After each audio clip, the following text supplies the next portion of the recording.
తండ్రితో ఉన్నప్పటికీ ఫలం పొందుకొని దౌర్భాగ్యతలు ఉన్నాడు అన్న.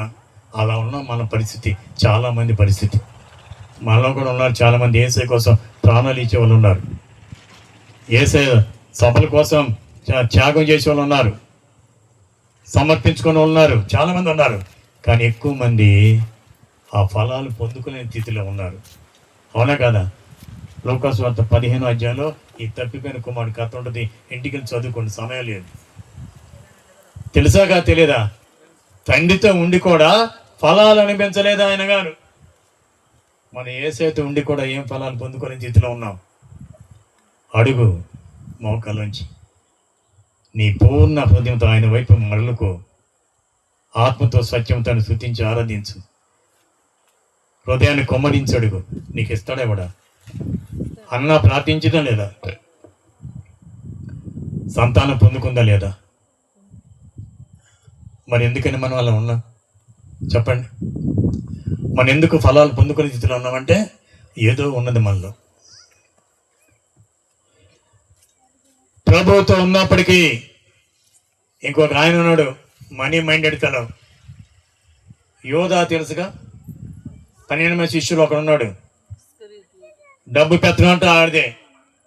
యేసయ్య ఎక్కడికి వెళ్తే అక్కడ వెళ్ళాడు, ఆయన అద్భుతాలు చూశాడు, ఆశ్చర్యకారాలు చూశాడు, ఆయనతో పాటు భోజనం చేశాడు, ఆయన ఎక్కడ తిరిగి చూశాడు, అద్భుత ఆశ్చర్యకారాలతో ఏంటి దేవునామాన్ని మహింపడుతుంటే నేను కూడా ఓ అని పొగిడాడు.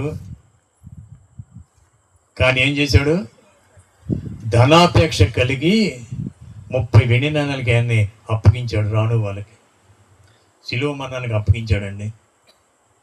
యేసయ్యతో ఉన్నప్పటికీ ఫలాలు పొందుకునే దౌర్భాగ్యస్థితిలో ఉన్నాడు యోధ. ఉన్నాడా లేదా? తెలుసా కథ? యోధ అనే ఉన్నాడా లేదా? ఒక ఇంటికి పోయి చదువుకుంటే యోహాను సువార్త 12వ అధ్యాయం చదువుకోండి, పిల్లల చేత చదివించుకోండి. ఆ యోధ గారి చరిత్ర వస్తుంది. చివరికి ఏమిటి? చెట్టు గురేసుకొని తెచ్చాడు.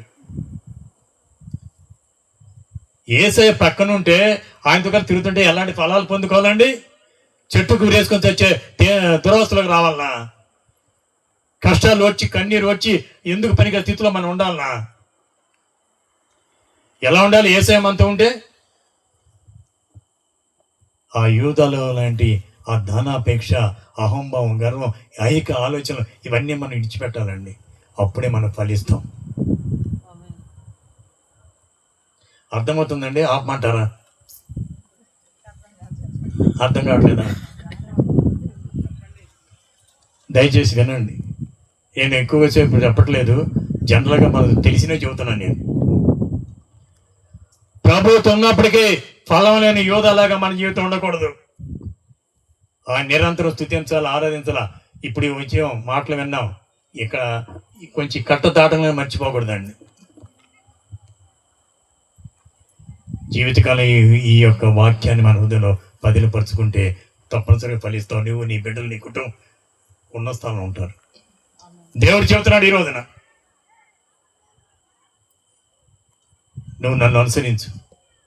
ఇప్పుడు ఆయన పోలికలు పుట్టావు లేదా? ఆయన పోలిక చేశాడు లేదా?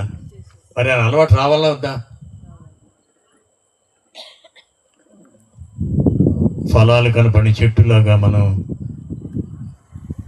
ప్రభుతో శపించే వాళ్ళుగా ఉండకూడదు. ఆశీర్వాదాలు పొందుకునే వాళ్ళగా ఉండాలి. ఆకలి తీర్చిన అంతరం చెట్టులాగా ఉండకూడదు.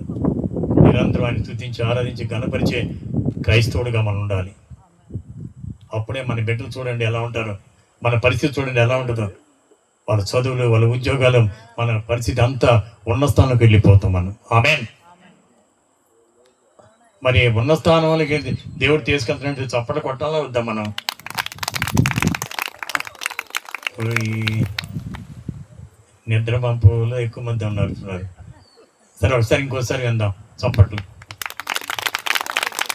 ఉన్న స్థానాన్ని తీసుకెళ్తాంటే ఎలా లేచి గంతులేలండి.